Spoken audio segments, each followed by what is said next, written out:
By now, most of us have seen the video put out by Senator Slotkin and other lawmakers addressed to the U.S. military.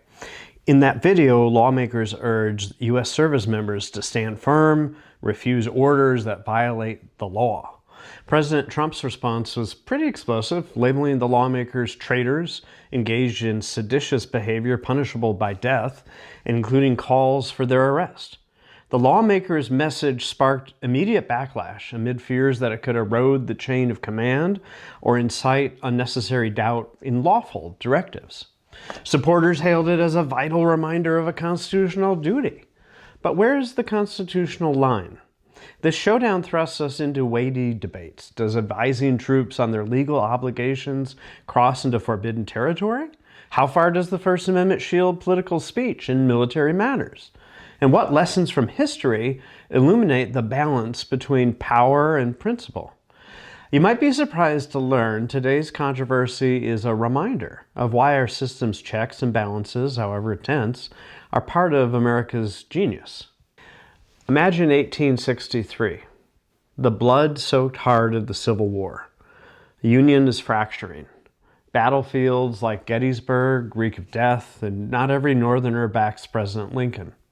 Step forward Clement Vallandigham, a bold Ohio Democratic congressman and Copperhead leader, those anti-war agitators who favored peace with the Confederacy at any cost.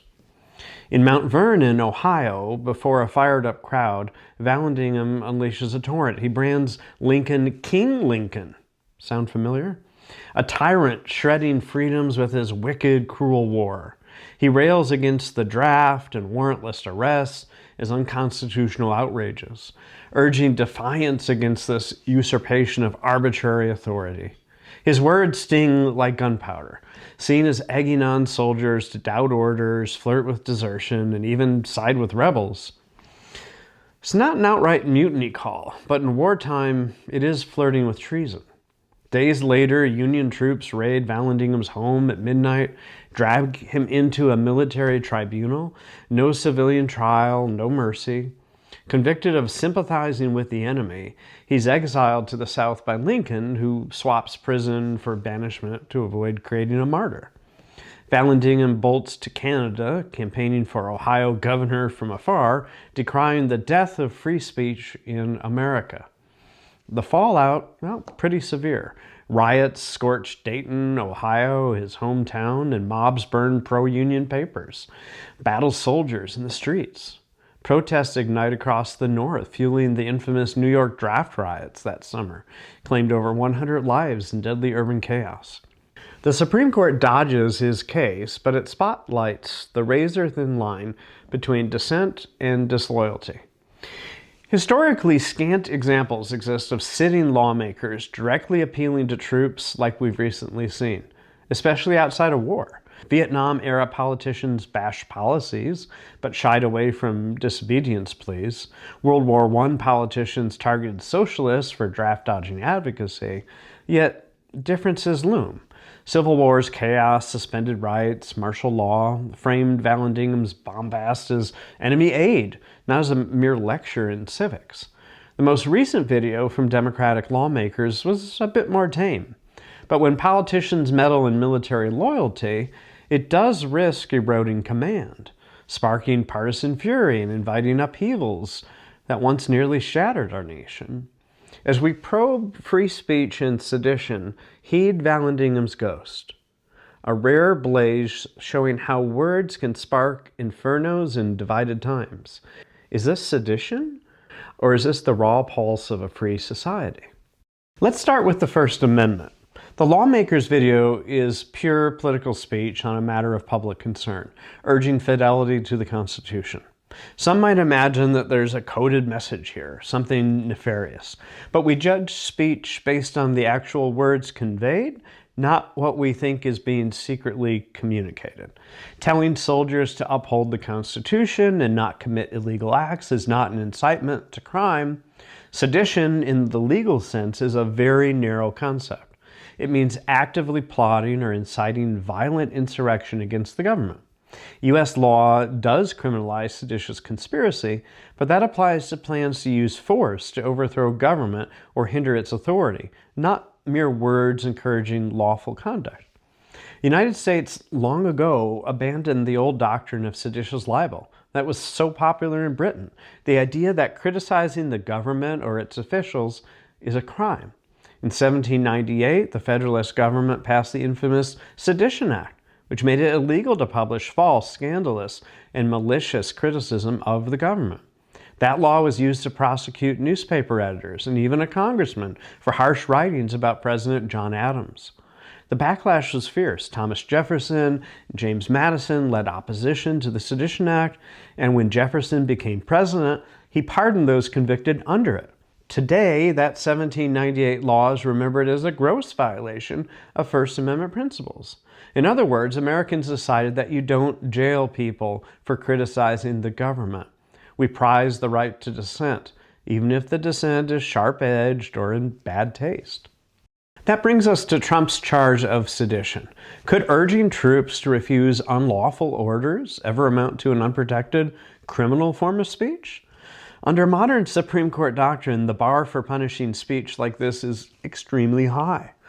The court's landmark Brandenburg v. Ohio decision set the test. Speech can be outlawed only if it is intended and likely to incite imminent lawless action. Here, the lawmakers were not urging soldiers to commit crimes or rebellion. They were telling them not to commit illegal acts. And we've got a load of great national debate going on right now about what exactly constitutes lawful acts by our military.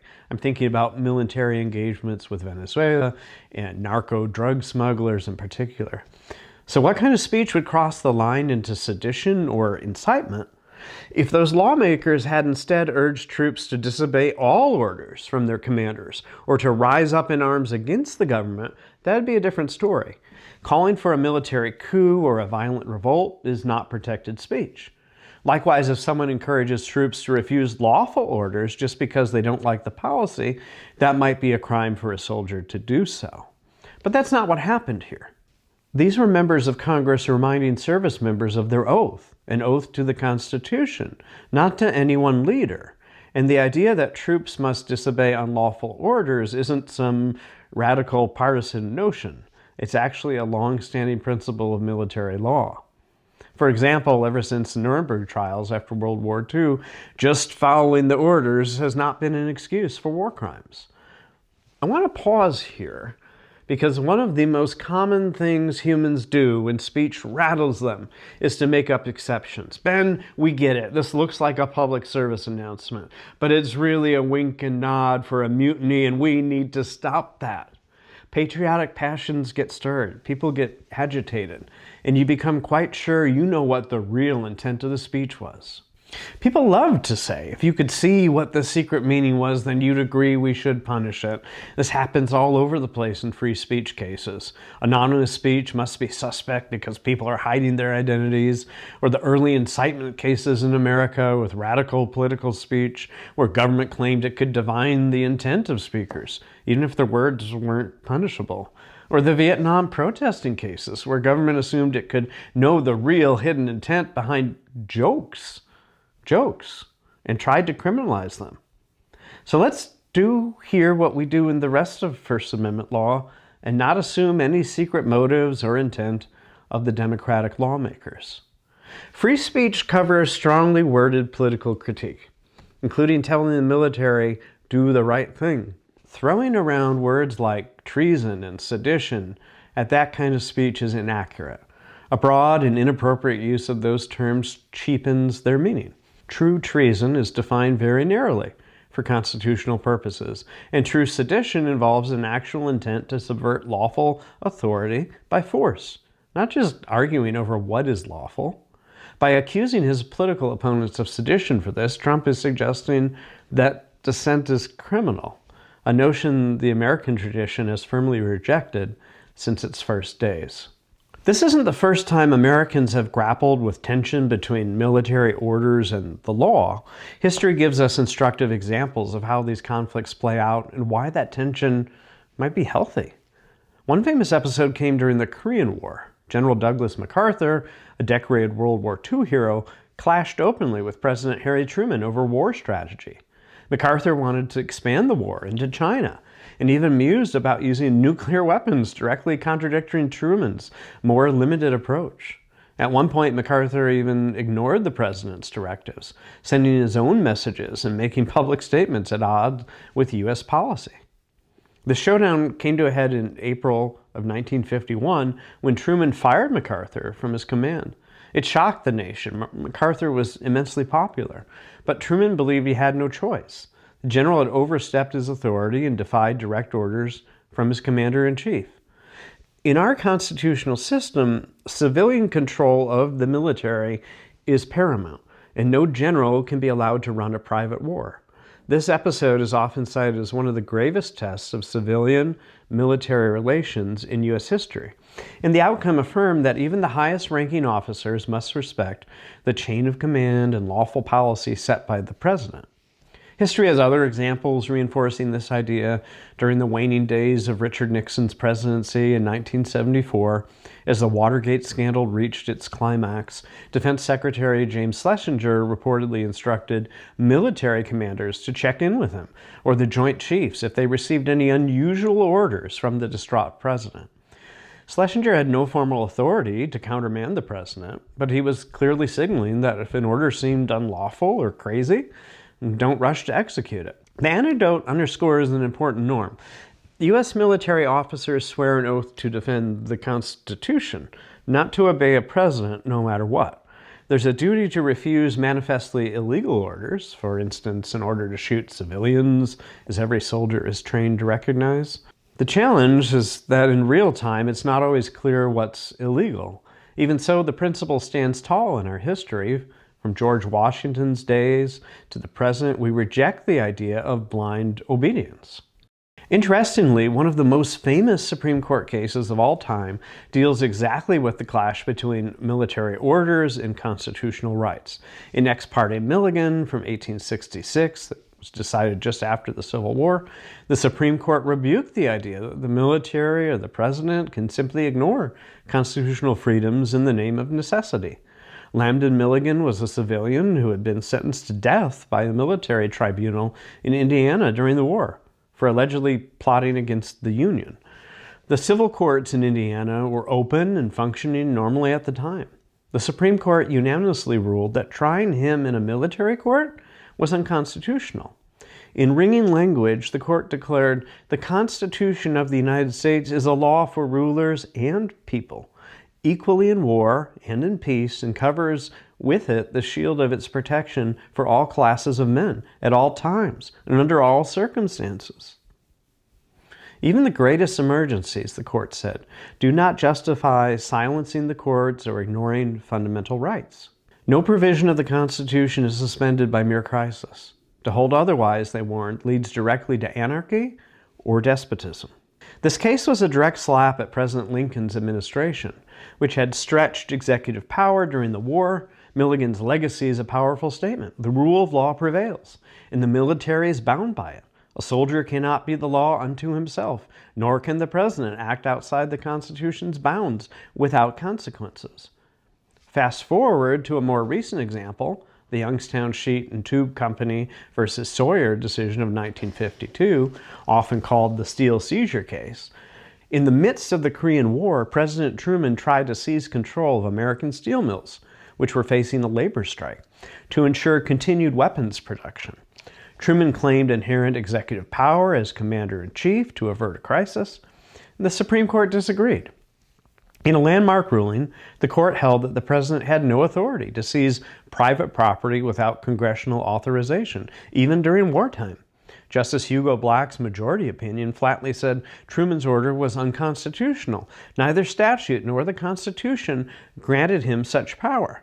Perhaps even more influential was Justice Robert Jackson's concurrence, which laid out a framework for presidential power that's still cited today.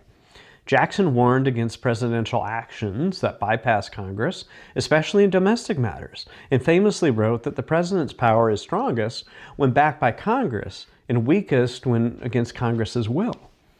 This case underscores that constitutional checks and balances remain in force in wartime. It's worth noting, too, that the First Amendment has its own robust body of Supreme Court precedent protecting dissent, even in wartime. During World War I, the government did prosecute people for speech under another Sedition Act of 1918 and the Espionage Act, and initially the Supreme Court upheld some of those convictions. But by the 1960s, the court strongly shifted toward protection of speech. The Brandenburg test I mentioned is the capstone of that evolution. Under Brandenburg, even advocacy of illegal action in the abstract is protected as long as it's not aimed at inciting imminent lawless conduct. That's a very speech-protective rule, born from the recognition that yesterday's heresy often becomes tomorrow's truth, and that suppressing speech is more dangerous to a free society than the speech itself. So when we evaluate the lawmaker's video under those First Amendment standards, it's clear it stays well within the safe harbor of protected speech. They didn't urge immediate unlawful action. They urged allegiance to the law. The Supreme Court would have little trouble seeing that as protected expression, not punishable sedition. How do we make sense of all this friction between branches and between leaders and the law? The answer lies in the founders' vision.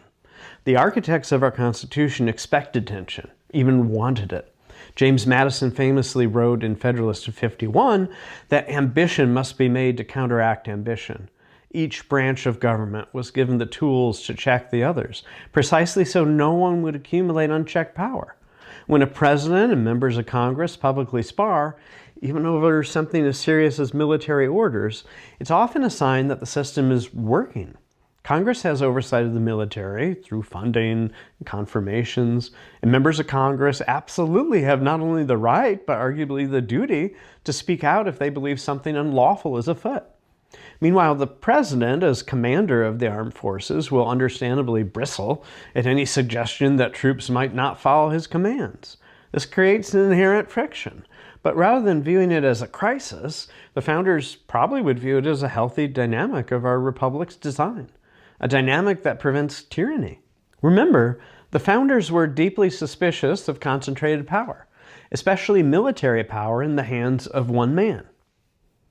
They had just fought a revolution against King George III, partly over grievances like he has affected to render the military independent of and superior to the civil power.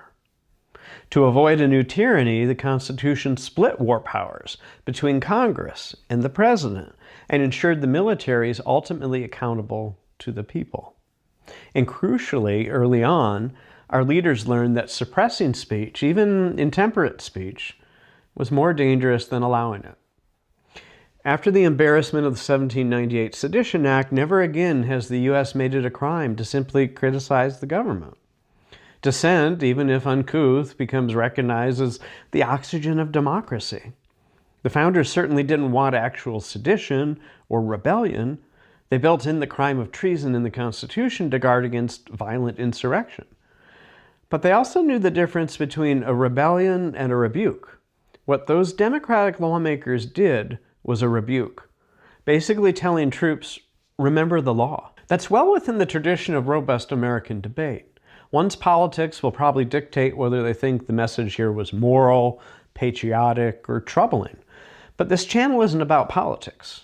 Constitutionally, the speech remains protected. Let's take a step back from the partisan fury. Whether you instinctively side with Mr. Trump or with the Democratic lawmakers, consider this. All of them are actors in a constitutional drama that has played out throughout our history. Our system is deliberately set up so that no one branch and no one leader wields absolute power. When legislators speak up against the president, even in a fiery way, they're exercising a check foreseen by our founders. And when a president pushes back hard, even intemperately, he too is asserting his role.